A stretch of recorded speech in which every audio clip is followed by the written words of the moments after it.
Here we go.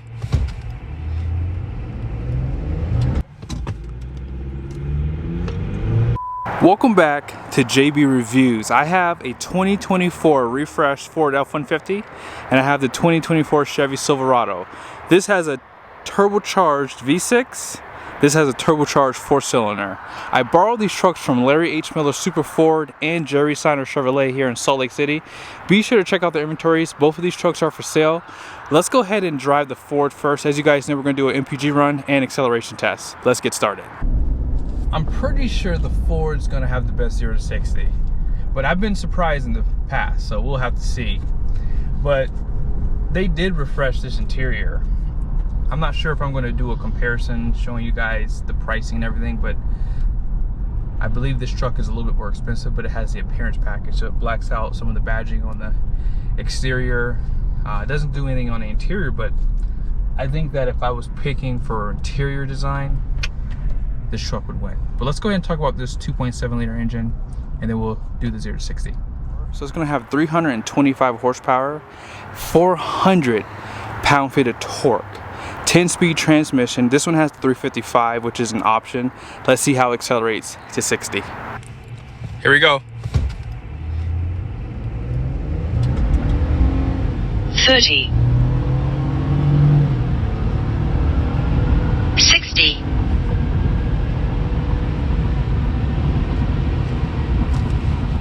I'm pretty impressed by that. Now, I did see where this truck showed a 0 to 60, I think in the 6s. Now, I am about 5,000 feet above elevation.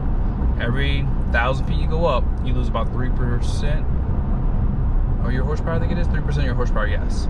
So yeah, it's definitely gonna affect it. But 8 seconds, it's not bad for a 2.7 turbocharged engine. It's not bad. This truck does have the lane keep assist, so it will steer the truck back into the lane. It's a nice feature to have for a $50,000 truck. That's why I don't really complain too much on the more basic trucks, because you don't really need the higher trim levels. If you don't care about leather seats and sunroof and all those gizmo and gadgets, these trucks come pretty well equipped. It already has a backup camera, so it's pretty well equipped. Let's go ahead and check out the miles an hour here with the RPMs. At about 63 miles an hour. Here, let me just drop down to about 60. That's about 1,500 RPMs right there, okay? And getting up to about 75.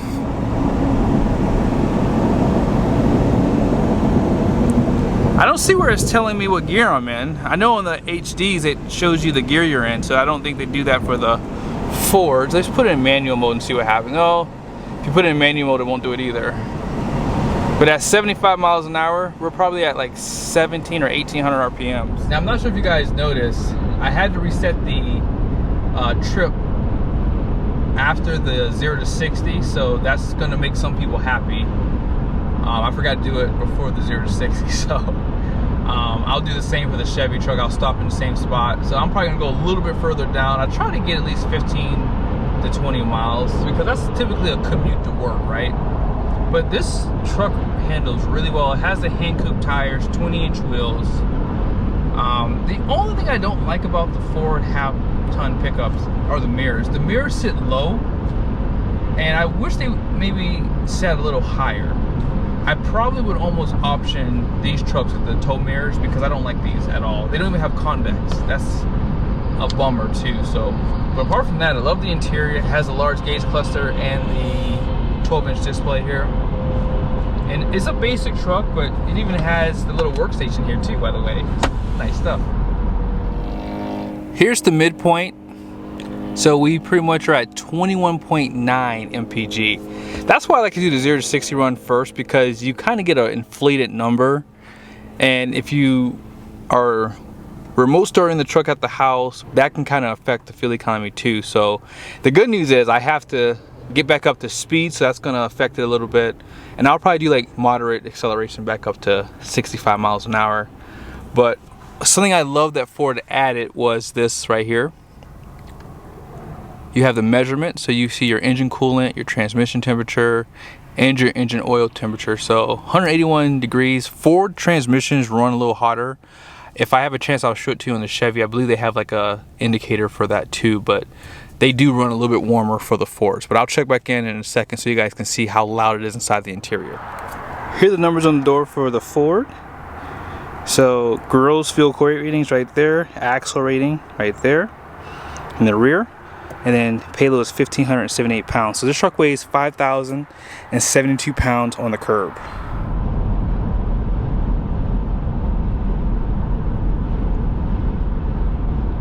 .62 decibels, not bad. 65 by the window.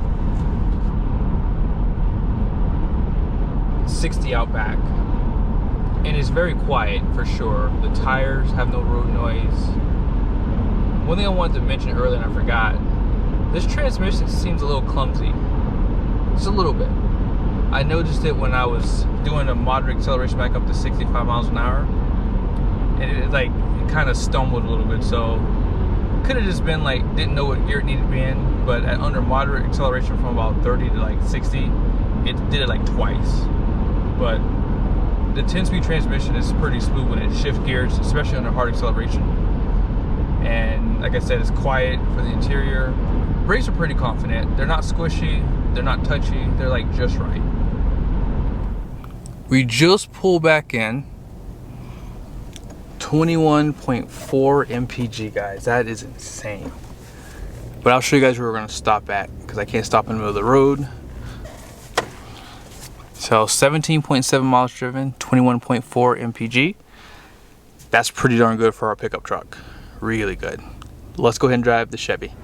I'm letting the 4-cylinder warm up a little bit, and then we'll do the 0 to 60. But let's go ahead and talk about the performance that this engine has, and then I'll show you guys how well it performs against that turbocharged V6 Ford. It might be a 4-banger, but it has the same displacement as the 6-cylinder. It puts out 310 horsepower, which is not too far behind, but 430 pound-feet of torque, so 30 pound-feet of torque more than a 6-cylinder engine. 8-speed transmission, 342 rear. Let's see how it performs. Here we go.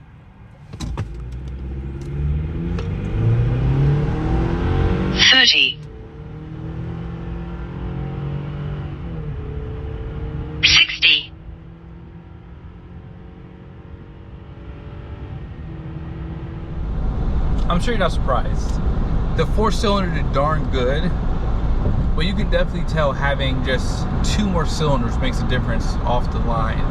I feel as though it's time for GM to maybe step up their game and maybe add a 6-cylinder to the half-ton segment. This engine is being used with the Colorados, the Canyons, has same performance output, and that's pretty good performance coming out of a 4-banger, you have to admit. I feel as though this transmission felt more confident. You don't always need 10 gears. And this truck having the 342, I feel like the performance, if it had maybe like 20 more horsepower, I think it would have maybe closed the gap between the 2 trucks. I just feel like it ran out of steam, you know, somewhere around like 50, 60 miles an hour. And after that, like you can just tell it's a 4-cylinder. The Chevy does have higher gearing out back. So at 60 miles an hour, we're just under 1,500 RPMs. With the Ford, we were just over or right about 1,500 RPMs. If we get up to about 75, that's 70 right there, I believe. Let's get up to about 75, about right there. There we go. They don't tell you what gear you're in, unfortunately. But yeah, we're 1,700 RPMs. Yeah, that's the beauty of having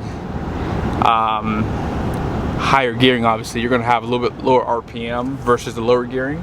And I don't know if you guys saw the transmission, 156 degrees, so we'll check back here in a second to see what it is.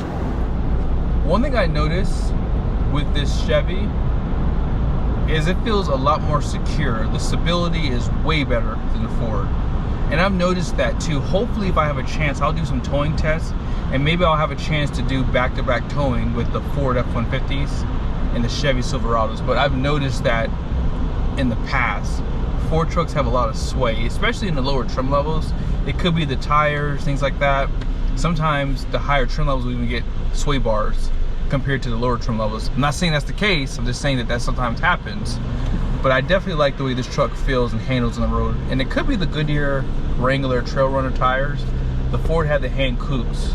And so, yeah, I think the truck just handles just slightly better and it feels a little bit more stable on the road. My apologies, I forgot to show you guys the midpoint, but I pretty much got back up to 65 miles an hour.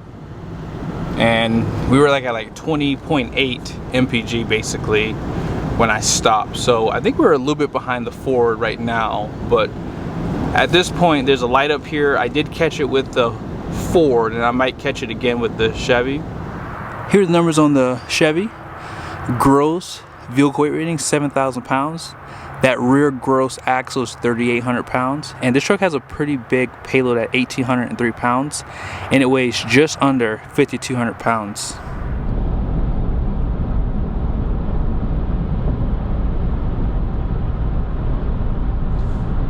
It's definitely louder inside of here. The 64 right here. On the window is 67. 62 out back. You can hear the engine more so. One thing I like about the 4-cylinder and the Chevy is you can hear the whistle from the turbo a lot better compared to the Ford. The Ford V6 is very quiet, like it didn't make any sounds. And I prefer that. Sometimes the manufacturer will put like these noise devices in there and I don't like the way that sounds. I think it sounds kind of silly. But this engine definitely has some RPMs like above like 75 miles an hour, and I like the way it sounds a little bit better than the 6-cylinder. Believe it or not, this engine does sound pretty darn good. I think the inline design helps with that too. But we should be back in a little bit and I'll show you guys where we end off at for the fuel economy. Right now we're at 20.5, so I think we're trailing the Ford, and the transmission temperature is at 190. Oh wow. So it's a little bit warmer compared to what I've seen in the past. So just keep that in mind. Just pull back in. We're at 22.4. I want to say we're at like 21.4 with the Ford. And we're going to stop right up here. Same spot. And we drove 18.7 miles, 22.4 MPG. Now I did go down a little bit further with the Chevy by mistake because I wasn't paying attention. And yes, I went like what, a quarter mile down, a quarter mile back. So that's why the miles are slightly higher with the Chevy. But there's no surprise there. I drove the truck same speed, about 65 miles an hour than 75 miles an hour. And the Chevy, having the 4-cylinder, is going to use a little bit less fuel economy. It has higher gearing, so that's going to help it too. But the Ford is lighter though, so that's something to consider. But I think that if I had to pick a truck right now, I'd pick the Ford just because of the interior on the Chevy. The Chevy, they definitely need to update this interior for 2025, and I'm hoping they do that. That might be the best advantage for the custom pickup.